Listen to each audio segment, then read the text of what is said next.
চট্টগ্রাম সহ দেশের বিভিন্ন জেলায় ঘটেছে নানা ঘটনা। এই নিয়ে আজকের প্রতিবেদন। শুরুতেই চন্দনাইশ উপজেলা পরিষদের সাবেক চেয়ারম্যান মোহাম্মদ আব্দুল জব্বার চৌধুরীকে গ্রেপ্তার করা হয়েছে।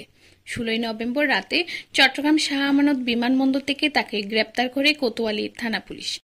চট্টগ্রাম 2 ফটিকছড়ি আসনে উপজেলা বিএনপির আহ্বায়ক কর্নেল আজিমুল্লাহ বাহারকে দলীয় মনোনয়ন দেওয়ার দাবিতে মানববন্ধন করেছে ফটিকছড়ি বিএনপি। 17 নভেম্বর বিকেলে উপজেলা বিএনপির দলীয় কার্যালয়ের সামনে এই মানববন্ধন কর্মসূচি অনুষ্ঠিত হয়।